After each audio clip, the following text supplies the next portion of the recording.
Hello guys, welcome back to my new video. आज का video काफ़ी स्पेशल होने वाला। We are going to discuss about the जो हियरिंग हुई आज सुप्रीम कोर्ट में काउंसिल एंड जजेस के बीच में, और क्या उसका रिजल्ट आया उसके बारे में डिस्कस करेंगे। सबसे पहले तो मैं कुछ चीज़ें बता देता हूँ, कुछ पॉइंट्स बता रहा हूँ जो पॉइंट काउंसिल ने रखी है जज के सामने। सबसे पहले जज हेमंत गुप्ता साहब जी कहते हैं कि भाई इंडिया में 20,000 बच्चों को एकोमोडेट करने की कैपेसिटी है क्या, और ना ही ये स्टूडेंट जो है मेरिटोरियस है। मेरिटोरियस का मतलब होता है कि इंडिया में सिलेक्ट होना था, मतलब आपने गवर्नमेंट कॉलेज को अचीव करना था, इतने मार्क्स चाहिए थे, तो हम लोग मेरिट लिस्ट में नहीं हैं। लेकिन काउंसिल कहता है कि ये बात सच है कि हम लोग मेरिट लिस्ट में नहीं आए, बट हम लोग क्वालिफाई करके ही फॉरेन गए हैं। अगर 20,000 बच्चे यूक्रेन में पढ़ रहे हैं तो उसका कारण है कि हमें गवर्नमेंट कॉलेज में सीट नहीं मिली थी। उसके बाद हेमंत गुप्ता साहब जी कहते हैं we can't get into that, the fact is you choose Ukraine. आपने यूक्रेन को चुना।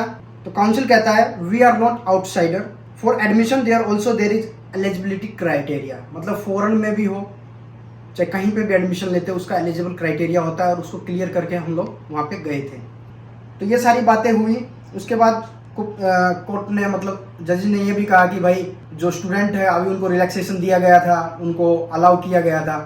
तो उन्होंने बताया कि भाई वो जो स्टूडेंट थे वो 6th ईयर के थे, उनको जो लास्ट के मतलब 5-6 महीने जिनके लॉस हुए थे, जो यूक्रेन वॉर के बाद आए थे या चाइना के स्टूडेंट थे, उनको अलाउ किया गया है।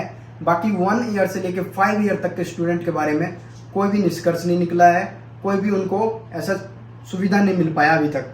दूसरे एडवोकेट आते हैं वसंत साहब, सीनियर एडवोकेट वसंत साहब। उन्होंने पोस्ट 2018 के अकॉर्डिंग कहा कि जितने भी स्टूडेंट्स जो बाहर पढ़ रहे हैं वो लोग नीट क्वालिफाई है, so it's not wholly correct to say we are not meritorious. तो उनका कहने का मतलब है कि भाई जब नीट क्वालिफाई करके गए हैं तो ऑब्वियस सी बात है स्टूडेंट भी मेरिटोरियस है। उसके बाद उन्होंने कहा कि तब जजेस बोलते हैं कि पॉइंट टेकन, मतलब इस पॉइंट को नोट किया जाए, मतलब कहीं ना कहीं ये पॉइंट ठीक है जब क्वालिफाई करके गए हैं, क्योंकि उन्हें ये बताया गया कि जो इंडिया में भी हैं कुछ बंदे जो कि 150 नंबर क्वालिफाई करते हैं तो वो प्राइवेट कॉलेज में एडमिशन ले देते हैं उनको पैसा होने की वजह से। तो जब काउंसिल ने यह भी कहा कि भाई कुछ बंदे ऐसे भी जिन्होंने 563 नंबर लाने के बावजूद वो बाहर में पढ़ रहे हैं, तो एक कंपैरिजन बताया, तब उन्होंने कहा कि हाँ ठीक है, point to be noted and what it was a voluntary act of you to go. लेकिन अगेन उन्होंने कहा कि जो बच्चे गए हैं यूक्रेन वो अपनी मर्जी से गए थे। उसके बाद जस्टिस गुप्ता साहब जी कहते हैं so if the circumstances have change what can be done. भाई सीधी सी बात है, अगर सर्कमस्टांसेस चेंज हो गए क्या कर सकते हैं इसमें। तो वसंत साहब भी यही बोलते हैं, सीनियर एडवोकेट जो है, the fact is that I can't go back to Ukraine now, lives of 20,000 students will be lost. 20,000 बच्चे अभी यूक्रेन नहीं जा सकते, उनकी जो जिंदगी है बिल्कुल तरीके से खराब हो चुकी है। तो जजेस ने कहा कि भाई ऐसा कुछ नहीं है, 2-3 साल का नुकसान होने से लाइफ पूरी खराब नहीं होगी। लेकिन उन्होंने कहा, देखो ये बात यहाँ लिखी नहीं होगी लेकिन वीडियो मैंने पूरा सुना, उसमें बताया कि जो एडवोकेट ने कहा बहुत अच्छी बात कही, स्टूडेंट के पक्ष में कही कि देखिए बात 2-3 साल की नहीं है सर। यंग एज में जो बंदे मतलब कुछ करने का, अचीव करने का सोच रहे थे, उनके मेंटली साइकोलॉजी से वो लोग प्रिपेयर होकर उस चीज़ के लिए गए थे, बट अभी वो डिस्टर्ब हो गए हैं। तो सर 2-3 साल मतलब खराब होना बहुत बड़ी मतलब नुकसान भी है, ऐसा नहीं है सर। उसके बाद उन्होंने कहा बसंत साहब ने, at the end of the day some amount of nudging by this court might help the community 20,000 doctors. मतलब कहीं ना कहीं 20,000 बच्चे जब डॉक्टर बन जाएंगे, या मतलब ये उन्होंने कहा कि 20,000 डॉक्टर्स ये कहा, तो लेकिन इसने फिर जज साहब ने ये भी कहा कि पहली बात तो वे डॉक्टर अभी नहीं है, तो डोंट कॉल देम डॉक्टर्स, ये कहा। तो बसंत साहब ने कहा sorry sir and they are prospective doctors. तो लेकिन उन्होंने कहा कि भाई उन्होंने अपना लाइफ जो है इन्वेस्ट किया है, तो सर वी शुड थिंक। उसके बाद जस्टिस साहब ने कहा कि पूछा कि भाई डाटा मांगा कि कितने बच्चे जो हैं फर्स्ट ईयर में, तो उन्होंने कहा कि सर मेरे पास, एडवोकेट साहब ने कहा कि भाई अभी मेरे पास ब्रोकअप नहीं है कि कौन से ईयर में कितने बच्चे हैं, बट एवरेज जो है एक मतलब 20,000 बच्चे हैं, उनके बारे में हम लोग बात कर रहे हैं, रिक्वेस्ट कर रहे हैं कि उनको ऊपर गवर्नमेंट को एक लुक देना चाहिए। फिर उन्होंने सेक्शन 45 के बारे में बताया कि it can be done by government, all that we request is let the government look into it. Section 45 के अकॉर्डिंग उन्होंने कहा कि गवर्नमेंट के पास इतना पावर होता है कि अगर वो इस मामले में अगर देखे तो पॉसिबल है कि बच्चों को अकोमोडेट किया जा सकता है। तो उन्होंने रिक्वेस्ट किया। उसके बाद जस्टिस गुप्ता साहब बोलते हैं कि भाई कजाकिस्तान में पॉसिबल तो है, वहाँ की जो फॉरेन मिनिस्ट्री है या एजुकेशन मिनिस्ट्री, उन्होंने कहा कि भाई वी कैन एकोमोडेट। लेकिन उन्होंने कहा कि जब other governments, other universities India के स्टूडेंट्स को एकोमोडेट कर सकती है तो वाई नॉट इंडियन गवर्नमेंट। तो एडवोकेट साहब ने ये भी बहुत अच्छी बात रखी, ठीक है।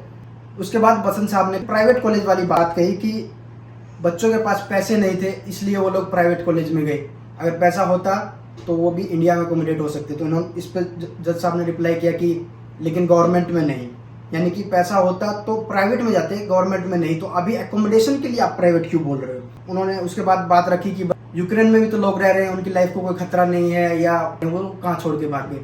तो एडवोकेट साहब ने कहा कि उनके पास अब तो ऑप्शन नहीं है, इसलिए वो लोग छोड़ के नहीं जा सकते। बट हम लोग अपने स्टूडेंट को, उन्होंने ये भी कहा कि भाई उनके पेरेंट्स की तरफ भी हमें देखना चाहिए, हम लोग बच्चों को ऐसे नहीं जाने दे सकते। इवन एम्बेसी का भी एग्जांपल दिया कि एम्बेसी बोली है कि अभी सेफ नहीं है यूक्रेन ट्रैवल करना। तो जस्टिस साहब ने बहुत अच्छी बात कही कि you choose life over education. आप लोगों ने ना एजुकेशन से ज़्यादा अपनी ज़िंदगी को उस टाइम पे प्रायोरिटी दी। आप लोगों को कहने का मतलब है कि हमें पढ़ाई को मतलब ज़्यादा वैल्यू देनी चाहिए थी एज कम्पेयर टू लाइफ, अगर इस पॉइंट को अगर कंसिडर करें तो। उसके बाद दोबारा जब काउंसिल ने कहा कि भाई कुछ गवर्नमेंट्स है, जैसे कि बंगाल का एग्जांपल दिया, झारखंड का एग्जांपल दिया, ये गवर्नमेंट्स, यहाँ की गवर्नमेंट्स जो है लोकल गवर्नमेंट्स बोल रही है कि we can accommodate the Indian students, तो सर क्यों ना ये पूरे इंडिया में पॉसिबल है। तो ये सारी बातें हुई, रिक्वेस्ट की कि सर आप गवर्नमेंट जो है, गवर्नमेंट के पास इतनी पावर है एक्स्ट्रा, मतलब उन्होंने बताया कि extraordinary power to do in situation like this, they have not done it and we have come to court requesting to direct the government to do. तो हम लोग बस रिक्वेस्ट कर रहे हैं कि आप अगर डायरेक्ट करेंगे गवर्नमेंट को, आप कोई सुझाव देंगे, तो मे भी पॉसिबल है कि इंडिया में स्टूडेंट्स को एकोमोडेट किया जाएगा। तो ये सारी बातें हुई, फिर दोबारा से हेयरिंग 5 तारीख को है और मैं भी इन सारे मामलों को निपटा देना है। तो गाइस कुल मिला के बात ये है कि अगेन डेट पे डेट है, हमें वेट करना पड़ेगा थोड़ा सा और देखो जहाँ तक मैंने वीडियो देखा उसमें रिस्पॉन्स अच्छा था, जज साहब भी बहुत पोलाइटली बात कर रहे थे, लेकिन दोनों बहुत अच्छे तरीके से, मैं बोल रहा हूँ ना गाइस, वो वीडियो जो मैंने देखा बहुत ही गजब की वीडियो थी। बच्चों ने वीडियो जो है यूट्यूब पे से हटा दी है, क्योंकि एक ग्रुप में मैसेज आया कि आप लाइव सेशन कभी भी अपलोड नहीं कर सकते हो कोर्ट की हियरिंग की, तो शायद वो वीडियो अब यूट्यूब पे आपको नहीं मिलेगी, सभी बंदों ने डिलीट कर दी। बट मैंने वो वीडियो देख ली थी, तो मेरे को काफ़ी ज़्यादा मतलब उसमें लगा कि यार बहुत पॉजिटिव रिस्पॉन्स था। मे भी यार गवर्नमेंट और एनएमसी को कहा है कि आप कुछ डिस्कशन करो, कुछ निष्कर्ष निकालो बच्चों के लिए। तो देखो 5 तारीख को हियरिंग है, तो वी शुड वेट एंड देखते हैं क्या होता है। Hope for the best.